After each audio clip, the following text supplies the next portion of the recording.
In the kingdom of Eziama, perched atop the golden cliffs of the eastern rivers, there stood a school so magnificent it was whispered about across the 7 provinces. Elders spoke of it with awe, traders dreamt of sending their children there, and common folk passed by its walls with reverence. That school was Ndem Academy. Its entrance was guarded by twin iron gates shaped like lion heads, their eyes made of obsidian stones. On the first day of Harmattan, when the morning breeze still smelled of dry leaves and burning firewood, a boy named Jabari Okoye arrived at these gates with trembling hands and a heart full of fire. His backpack, faded and fraying at the edges, dug into his shoulders. The straps had been stitched and restitched by his mother, Mama Sade, who had spent nights selling roasted maize by the roadside, just so Jabari could chase a dream neither of them had ever truly seen. He stood there, dust on his sandals, hope in his chest.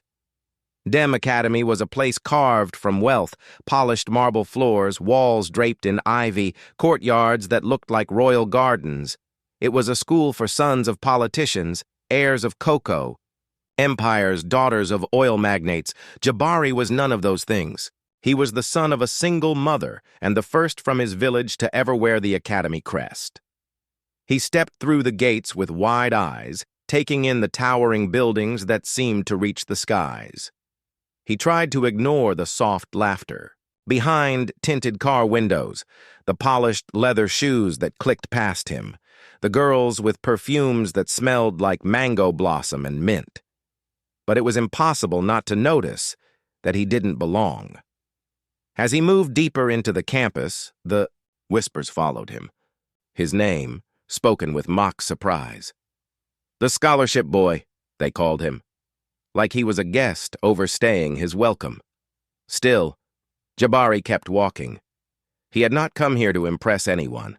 He had come to swim. The pool of winds was the pride of Ndem Academy.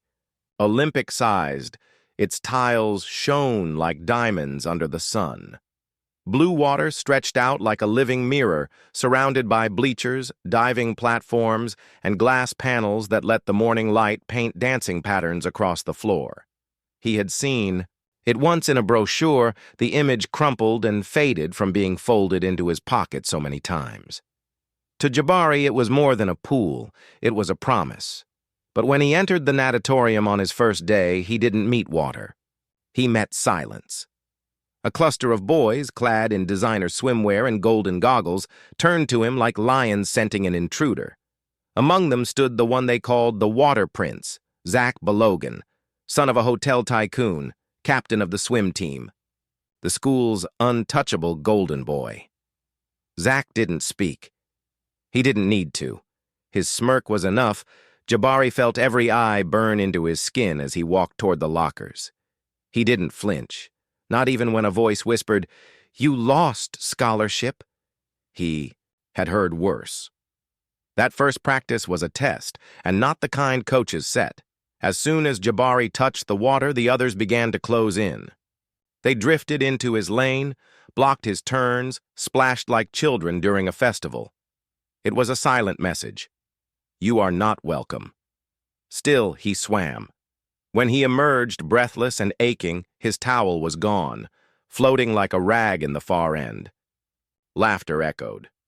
Zach sat nearby, legs crossed, sunglasses perched like a crown. Maybe stick to village rivers, he called lazily. Jabari said nothing. He wrung out the soaked towel, dried his face, and walked to the showers. Later that day, he found Coach Bamadel, a man built like a stone wall, his voice as sharp as a whistle. Jabari stood straight and tried not to sound desperate. "Coach, I need more pool time. I didn't get a full set." The man didn't even look up. "You must learn to flow with the team. They've been swimming together for years." Jabari's jaw tightened. "They won't let me in." The coach sighed. "You're new. Give it time." Time? Time wouldn't change the way they looked at him. By the end of the second week, the sabotage grew worse. His lane always mysteriously occupied. His water bottle often missing. His locker jammed. But Jabari endured. He whispered to himself each night, "Just one more day." Then came the night that changed everything. He arrived late for solo practice, hoping for peace. But the gates to the pool were locked. Confused, he checked the schedule. The facility should have been open. He stepped closer, peered through the glass. Inside, colored lights danced on the water. Music pulsed through the speakers. Laughter rang out. Zach and his friends were having a secret party. Bottles lined the bleachers. Food trays scattered the floor. The very pool Jabari had to fight to access had been turned into their private dance floor. He stepped back slowly. His fists clenched. Heat rose behind his eyes, but he refused to cry. He could report them. But would it matter? The children of kings did not fear rules. They wanted him to feel powerless. Instead, Jabari smiled. He walked away with a storm in his chest. The next morning, the wind smelled different, like rain on hot earth. A change was coming. He no longer looked at the gates with awe. He looked at them like a warrior studies a battlefield. There were two laws at Ndem Academy, the written ones and the ones passed from wealthy father to wealthy son. He had honored the first. Now it was time to master the second. When he entered the locker room, he greeted no one. He moved like a shadow, silent and sharp, but from the hallway voices floated in. Sad, really, someone said. He recognized it. Chijioke, Zach's second. Did you see him last night? Just stood there like a bush goat. Another voice, maybe Emeka, laughed. Bet he cried to the janitor. He should be grateful we let him swim at all. Jabari walked through the door, head high. The chatter died for a heartbeat, then resumed, quieter. He didn't care, because he had a plan now. And when it struck, they would never forget the name Jabari Okoye. He would not just earn his place. He would change the river.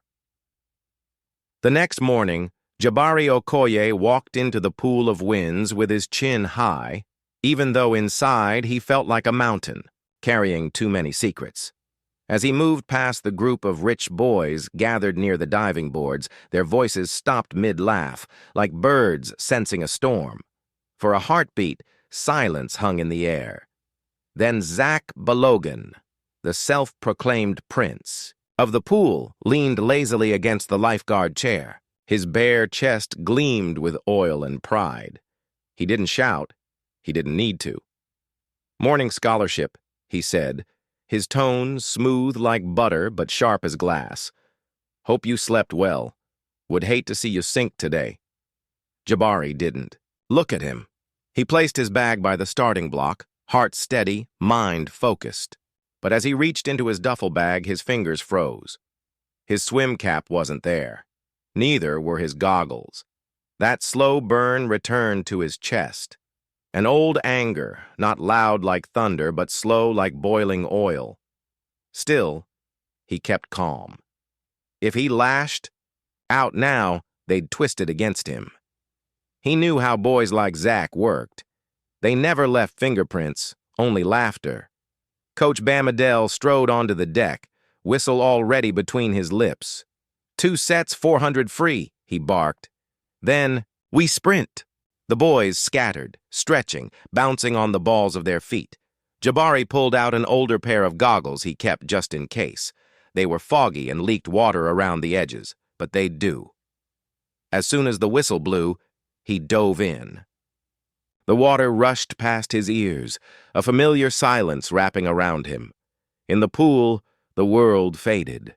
There was no Zach, no whispers, no staring eyes, just his breath, his arms, the rhythm. But even here, they came for him. Midway through his first set, Zach cut into his lane without warning like a shark brushing past. Jabari tried to swerve, but then another swimmer, Kola, slowed just enough to box him in. Again and again they blocked him, forcing him to break his strokes. His muscles screamed with unfinished energy. By the end of the second set, he pulled himself out, not from exhaustion, but from raw frustration. Across the pool, Zach shook water from his hair, smirking. Maybe the kiddie pool is more your speed, he said. Jabari stared at him for one long moment. He wanted to fight, to swing, to scream, but instead he took a breath and replied calmly, "See you in the next set." Then he turned, walked away, letting them believe they'd won. That evening, after the sky turned orange and the pool lights cast long shadows across the deck, Jabari packed his things in silence. But as he zipped his bag, he heard whispers from behind the bleachers. Another. "Party tonight?" a voice asked. "Same time, same place," another responded. "You coming? Last time was wild. What if we get caught?" "Caught? Please. Zach owns this place." Jabari's hand tightened around his strap. That was it. The parties weren't just for fun. They were Zach's way of marking territory, like a lion who peed on every tree. But what if the lion slipped? Jabari walked past the boys, heart pounding, not with anger but something sharper: strategy. They had given him all the tools he needed. He just had to be brave enough to use them. All his life, Jabari had believed in patience. He had been taught to work quietly, keep his head down, earn respect through hard work. But Ndem Academy wasn't built on effort. It was built on bloodlines, on names passed down like thrones. The next morning, when he entered the locker room, the air felt thick. Conversations died when he passed. The rich boys looked at him with smirks and curiosity, like cats watching a mouse pretend to be a lion. He opened his locker. His towel was missing, his bottle empty, his practice suit gone. He closed the locker gently, letting the heat in his chest rise and settle. Zach walked past. "Problem, scholarship?" Jabari didn't answer. He pulled out his emergency suit from his bag and changed without a word. Practice was no different. Every lane he tried to enter, someone drifted into. Every rhythm he tried to find, they broke. Coach Bamadel barely noticed, or maybe he chose not to. "Give each other space," he muttered once. But there was no heart behind the words. Afterward, Jabari double-checked his bag. He wasn't going to be caught unprepared again. But something else was missing this time. His key card. That card opened the pool, the locker rooms, the science labs, everything. Without it, he was locked out of the world. He stared at his bag, then looked across the deck. The boys were already heading to the showers, laughing. He didn't need proof to know who had taken it. He could report it. But to who? The same people who smiled at Zach's father during fundraisers? No. Reporting wouldn't stop them. That night, Jabari didn't return to his dorm. Instead, he walked quietly through the dark corridors of the academic wing. The chemistry lab sat at the end of the hall, smelling of chalk and metal. He had done his research. There was a chemical used for testing pool water. Harmless. But when exposed to chlorine for more than 15 minutes, it turned red. Bright red, like warning paint. He found the bottle on the shelf, double-checked the label. It wouldn't hurt anyone, but it would show everything. When he arrived at the Pool of Winds, the party was already roaring. Lights flashed, music thundered. The air smelled of snacks, sweat, and mischief. Jabari stayed in the shadows. The security cameras no longer faced the pool. Zach had made sure of that long ago. Carefully, Jabari crept behind the lounge chairs. No one noticed him. The rich never looked down. He opened the bottle, poured the clear liquid into the pool. It vanished. Now all he had to do was wait. 15 minutes had passed. The water in the Pool of Winds shimmered quietly under the lights, looking as calm and innocent as ever. Then, without warning, it began. A shriek sliced through the music. It came from one of the girls splashing near the deep end. "Oh my God! What is happening to my skin?" she screamed. Others turned toward her, confused. But within seconds, more cries joined hers. One boy jumped out, slapping at his arms. Another scrambled out of the water, his legs streaked with angry, blotchy patches of crimson. The noise swelled. Shouts, gasps, panicked splashing. Phones flashed. Frantic voices overlapped. Is it a rash? Is this chlorine burn? What? Is that red stuff? Jabari crouched behind the balcony, gripping the railing, his heart pounding so hard he could hear it in his ears. He watched as they scattered, tripping over inflatable chairs, slipping on the wet tiles, grabbing towels that did nothing to hide the stains. Zach, who had been drifting lazily on his back, drink in hand, finally sat up. His brows furrowed as he scanned the chaos. Slowly, he glanced down at his chest. He paused.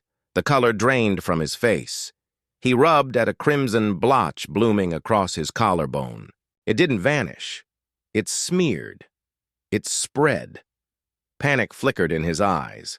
Not the fear of pain, the fear of being seen. This wasn't something he could joke away or blame on Jabari, not with phones filming every second, not with red streaks crawling across his skin like shame made visible. Someone was already on the phone, voice sharp with panic. "Mum, you need to come now. Something happened at the pool." Another kid pointed their camera at Zach, filming his stunned expression. That was Jabari's cue. He slipped away silently. Down the stairs, into the dark hallway. His footsteps quiet as the memory of every insult he'd endured. He didn't smile. Not yet. His breath was steady, his body calm. He had done the unthinkable.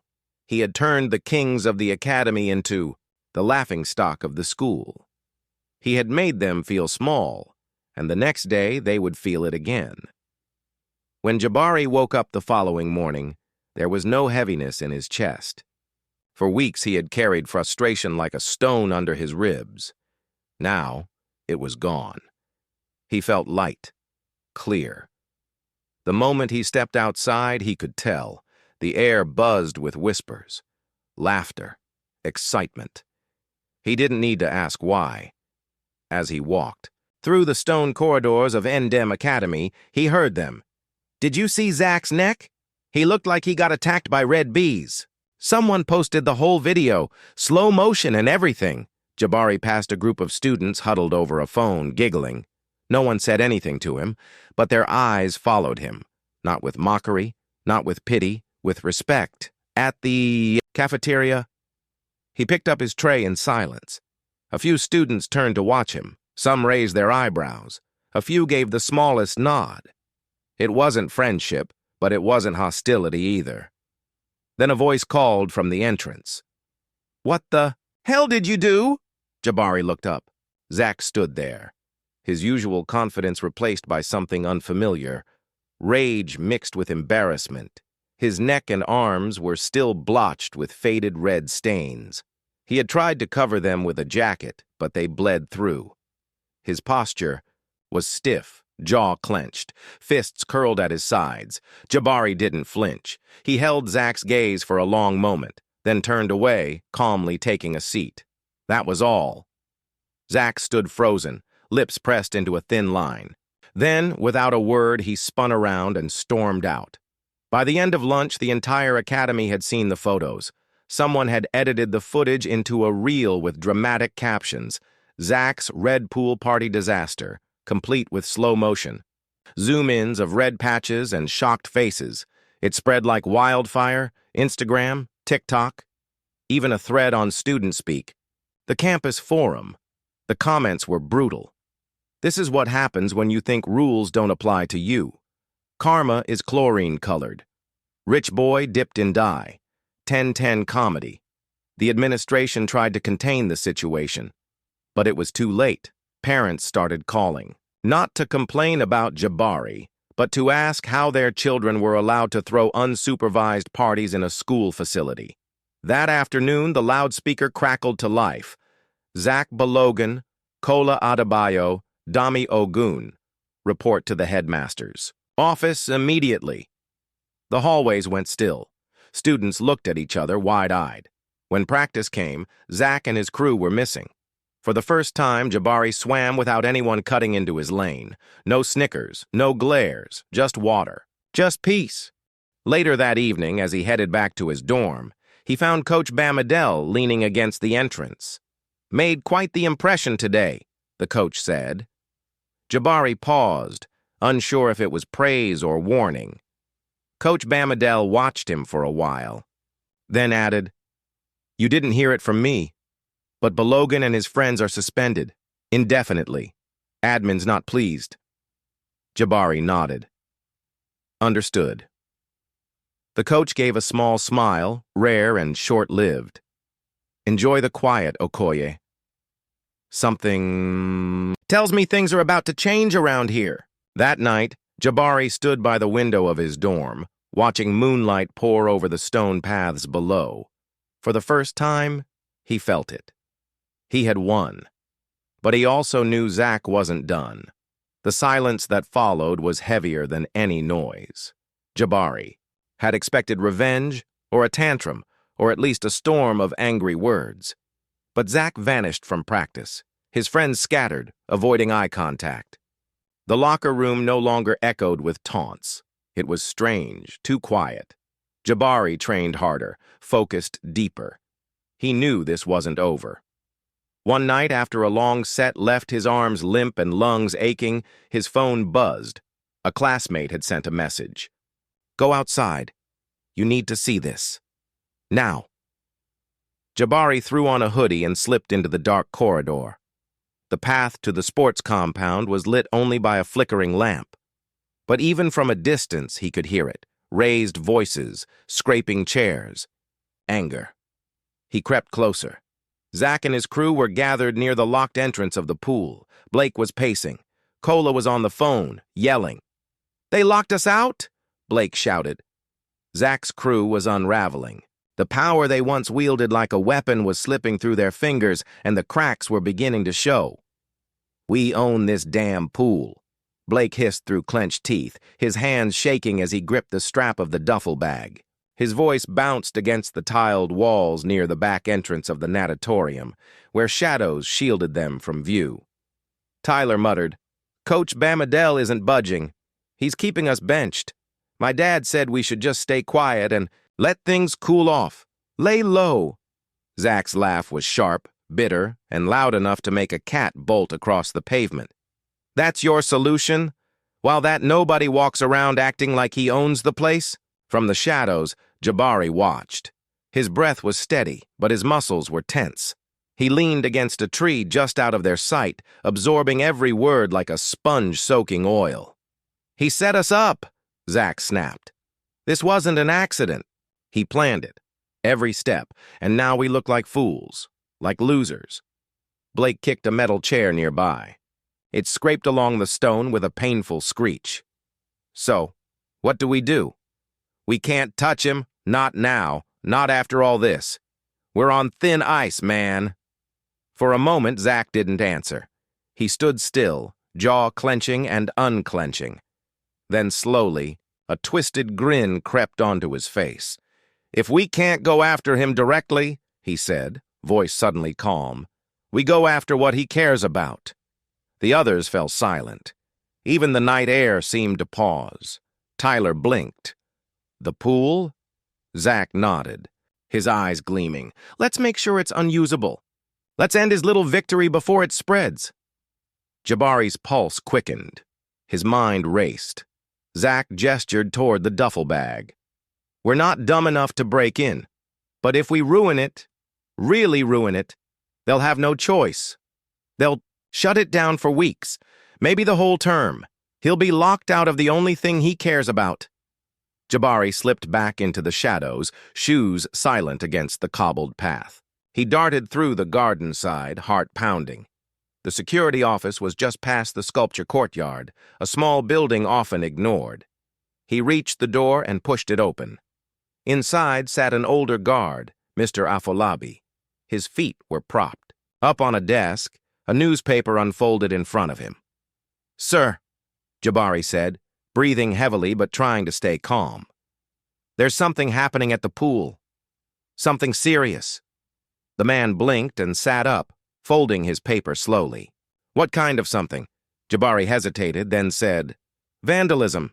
I think they're trying to ruin the water system." That was all it took. Mr. Afolabi stood fast, eyes narrowing. He turned to the security monitors and began flicking through camera feeds. Jabari stepped beside him, pointing. "There!" The screen revealed Zach and his crew standing at the pool's edge, the duffel bag unzipped. Bottles, clearly labeled bleach, glinted in the camera's infrared. The guard's jaw clenched. What the hell do they think they're doing? He reached for his radio. This is Afalabi at Southgate Security. I need immediate backup at the pool. Possible vandalism in progress. Within minutes, lights burst through the darkness. The security team descended, flashlights cutting across the concrete. Zach's gang froze. Blake tried to walk away casually, but an officer caught his arm. Tyler dropped a bottle, the liquid splashing onto the pavement. Zach didn't move. He just stood there, eyes wide, mouth slightly open. The confidence was gone. The smirk? Nowhere to be seen. It was over.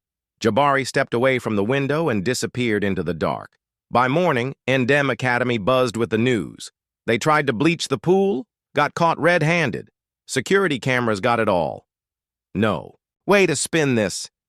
Jabari didn't need to speak. The story spread on its own. By first period, whispers followed him down the halls. Not taunts, not laughter. Just awe. He beat them. Someone whispered near the lockers. For real this time. Zach had always been untouchable. He could throw private parties in school facilities, harass students, and even steal property, and nothing stuck. But this time was different. This was bigger. This was bleach and vandalism and school property. This was video evidence and security reports. Even Richard Balogan, Zach's father, couldn't polish this one. At lunch, Jabari walked past Zach's usual table, but Zach didn't look up. His shoulders were hunched, his tray untouched. Blake sat beside him, fiddling with his fork. Tyler stared at his phone, not reading anything. The entire cafeteria felt like a silent theater before the curtain drops. Jabari didn't stop to gloat. He didn't smirk. He simply walked past, and in that silence, he felt something stronger than victory. Balance. That afternoon, the school intercom chimed. Effective immediately, Zach Balogan and Blake Olatunji are suspended from all athletic programs indefinitely. Tyler Okafor and 2 other students will face separate disciplinary action. You could hear the breath catch in every hallway. The mighty had fallen. Later, Coach Bamadel approached Jabari after practice. His arms were crossed, but his expression unreadable. You might want to keep your head down for a bit, the coach said. Zach's not the type to take this lying down. Jabari shrugged. It's not my problem anymore. The coach raised an eyebrow. You sure about that? Jabari didn't answer, because he wasn't sure. Not really. But for now, the tides had turned. Word of Zach's suspension swept through the academy like a dry season wildfire. Class discussions paused. Teachers exchanged glances. Even prefects couldn't keep the halls in order. Zach, once the sun everyone orbited, was now a fading shadow. A week passed. The swim team, once a fortress of untouchable elites, stood exposed.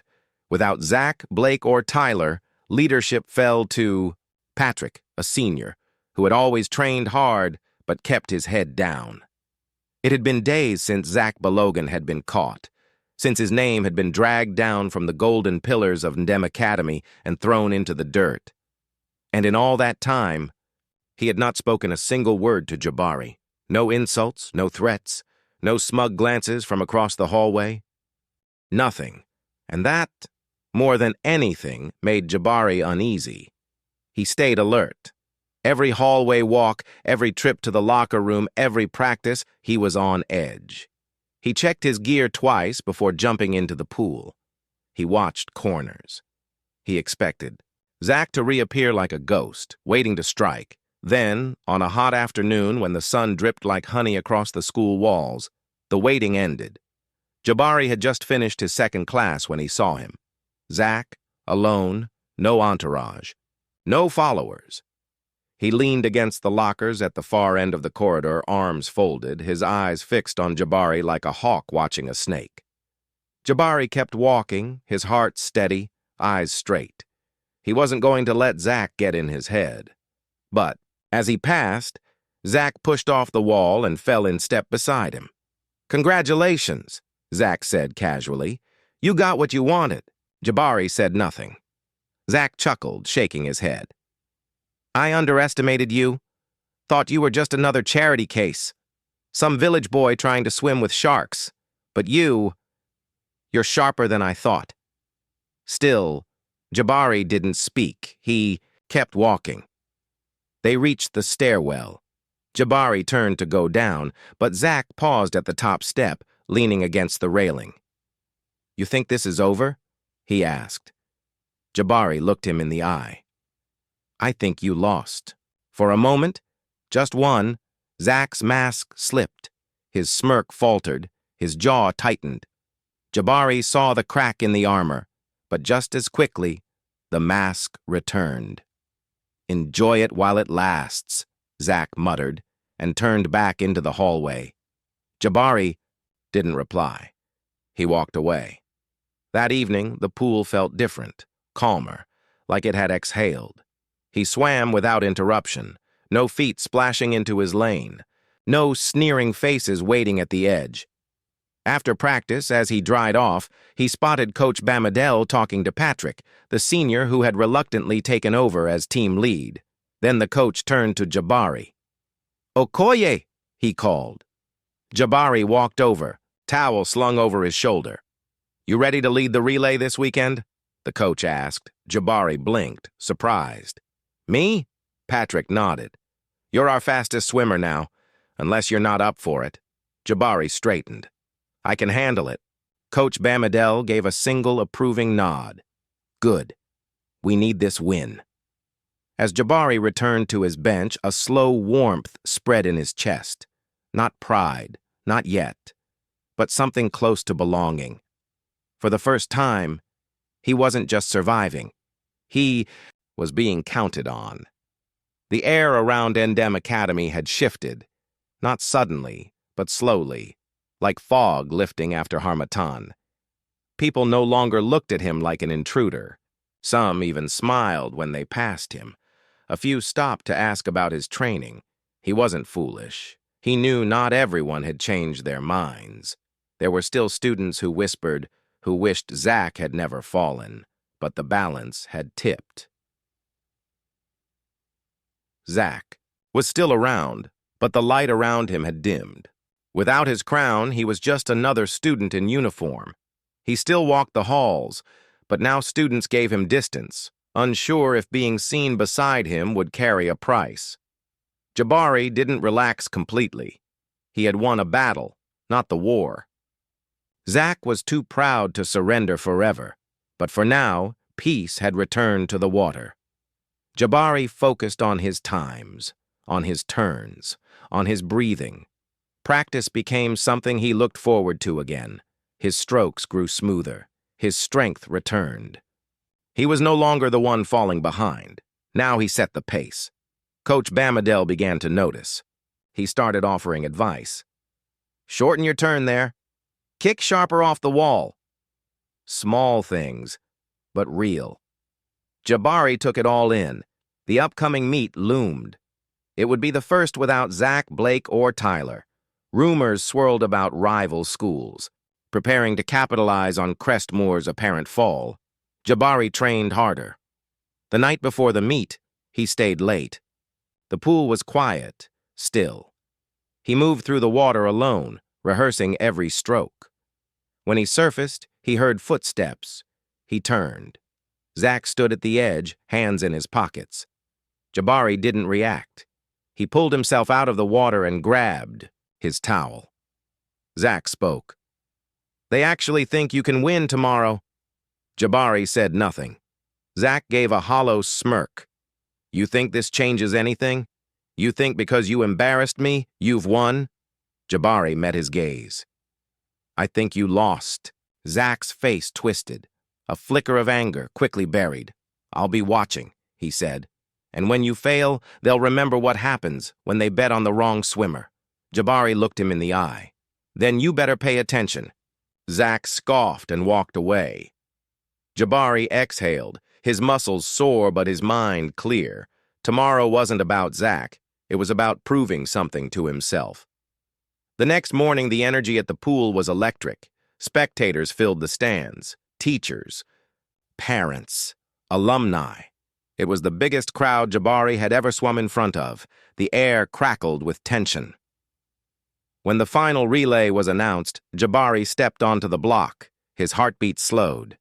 His focus narrowed. The whistle blew. He dove in. The water met him like an old friend. Every movement was clean, every breath timed. He didn't think. He just moved.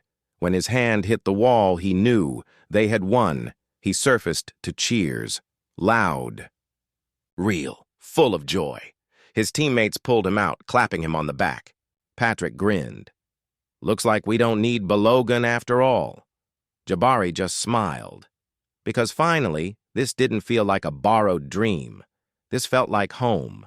And no one, not Zach, not the boys who once laughed at him, could take it away. Now, never underestimate the quiet ones. Discipline and heart will always outswim privilege and pride.